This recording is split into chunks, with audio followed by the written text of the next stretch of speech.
అమరావతి రావడం నిజంగా ఒక శుభ పరిణామం కింద భావించాలి. ఎందుకంటే అమరావతి అనేది ఆంధ్రప్రదేశ్ ప్రజల కళ. ఆంధ్రప్రదేశ్ ప్రజల కళల రాజధాని అమరావతి. అమరావతికి ఆ రోజు శంకుస్థాపన చేసిన తర్వాత మ్యాక్సిమం అక్కడ వర్క్స్ అన్నీ కూడా మనం ఒక అసెంబ్లీ ఏర్పాటు చేసుకోవడం, సచివాలయం ఏర్పాటు చేసుకోవడం, ఇంకా అన్ని కార్యక్రమాలు కూడా మనం అక్కడ హైకోర్టు ఏర్పాటు చేసుకోవాలనుకోవడం, ఇవన్నీ కూడా మనం చేసుకున్న తర్వాత ఆల్ ఆఫ్ సడన్ విధ్వంస పరిపాలనకు తెరలేగింది. మీ అందరికీ తెలుసు 2019 నుంచి 24 వరకు ఒక విధ్వంస పరిపాలన.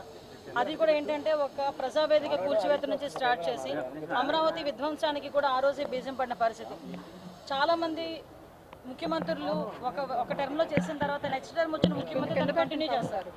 కానీ గౌరవ చంద్రబాబు నాయుడు గారు ఆ రోజు అమరావతి మన రాష్ట్ర రాజధాని కింద అసెంబ్లీలో డిక్లేర్ చేసిన తర్వాత ఆ రోజు కూడా అప్పటి ప్రతిపక్షంలో ఉన్న జగన్మోహన్ రెడ్డి ఓకే అయిన తర్వాత కూడా అమరావతిని మ్యాక్సిమం బయటకు వచ్చిన తర్వాత 3 రాజధానులు అని చెప్పి ఒక కొత్త కథకి తెరలేపి ఓవరాల్గా ప్రాంతీయ విద్వేషాలు రెచ్చగొట్టడానికి ట్రై చేశారు.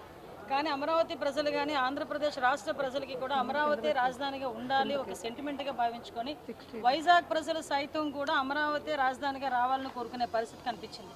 ఇదంతా కూడా అమరావతి ప్రజలకి అమరావతి రాజధానిగా రావాలని చెప్పి వైజాగ్ ప్రజలు కూడా అనుకునే పరిస్థితి కనిపించింది మనకి. ఎందుకంటే ఆ రోజుల్లో మనకి వైజాగ్ను ఒక రాజధాని కింద చేస్తాం, కర్నూలుకో రాజధాని చేస్తాం, ఇక్కడ ఒక రాజధాని ఉంచుతామని రకరకాల పుకార్లు పెట్టిన పరిస్థితి నుంచి ఆ రోజు మనందరికీ తెలుసు అమరావతి రైతులు ఎన్నో త్యాగాలు చేసిన అమరావతి రైతులందరూ కూడా రోడ్ల మీదకి వచ్చి వాళ్ళు న్యాయ పోరాటం చేస్తే వాళ్ళ మీద కేసులు పెట్టిన పరిస్థితి.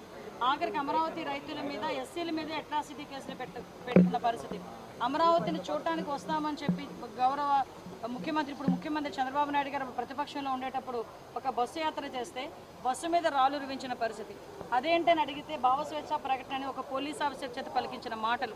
ఇవన్నీ ఎందుకు గుర్తు చేస్తున్నానంటే ఈ రోజు ఇంత వైభోగంగా అమరావతి పునర్నిర్మాణ శంకుస్థాపన చేస్తున్నామంటే దీని వెనకాతల చాలా మంది కష్టం ఉంది. ఆంధ్రప్రదేశ్ ప్రజల తాలూకా కష్టం ఉంది. అమరావతి మహిళా రైతుల తాలూకా ఆవేదన ఉంది. అమరావతి మహిళా రైతులు రోడ్డు మీదకి వస్తే పోలీసులు కాలుతో తరిన పరిస్థితి కూడా కనిపించింది. జైల్లో పెట్టారు, జుత్తు పట్టుకొని ఈడ్చారు, కడుపు మీద తన్నారు, ఆఖరికి రోడ్ల మీద భోజనం చేశారు. ఇదే అమరావతి రైతులు తిరుపతి పాదయాత్రకు వెళ్తే ఎన్నో ఆటంకాలు పెట్టారు. ఇదే అమరావతి రైతులు అటు అరసవల్లి పాదయాత్రకు వెళ్తామంటే రామచంద్రాపురం దగ్గర వరకు తెలియదు అటు అడ్డుకున్నారు. వీళ్ళందరి మీద ఒక్కొక్కరి మీద నిన్న చెప్తా ఉంటే 120 కేసులు 130 కేసులు ఉన్నారు ఒక్కొక్కరి మీద మొన్నటి వరకు కూడా.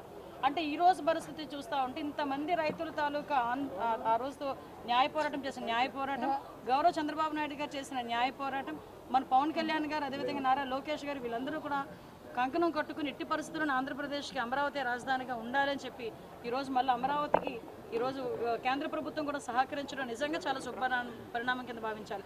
ఈరోజు అమరావతి పునర్నిర్మాణానికి కేంద్ర ప్రభుత్వం సహకరించింది. అదేవిధంగా నరేంద్ర మోడీ గారు ఈరోజు అమరావతి పునర్నిర్మాణ శంకుస్థాపనకి ఇక్కడికి రావటం ఆంధ్రప్రదేశ్ ప్రజలందరూ కూడా పండగ వాతావరణంలో జరుపుకోవడానికి సిద్ధంగా ఉన్నారు.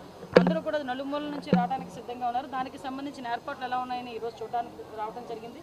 ఓవరాల్గా రాష్ట్రం అన్ని మూల నుంచి వచ్చిన ప్రజలందరికీ కూడా ఎక్కడ ఎటువంటి ఇబ్బంది లేకుండా, ట్రాఫిక్ ఇబ్బందులు లేకుండా, అదేవిధంగా వాళ్ళకి ఎటువంటి అన్ని సౌకర్యాలు కలగజేసి ఈరోజు గవర్నమెంట్ కూడా ఈరోజు సిద్ధంగా ఉన్నాం.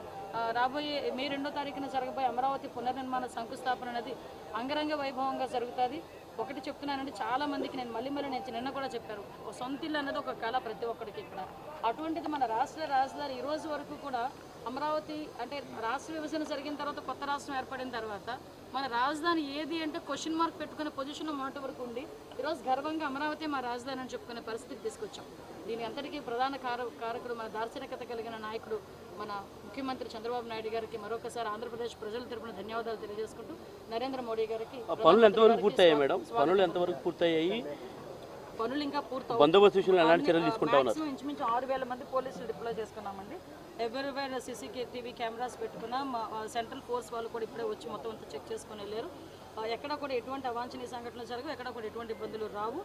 వచ్చిన ప్రజలకి కానీ ఇక్కడున్న VIPస్కి కానీ ఎటువంటి ఇబ్బందులు లేకుండా చూసుకునే బాధ్యత డిపార్ట్మెంట్.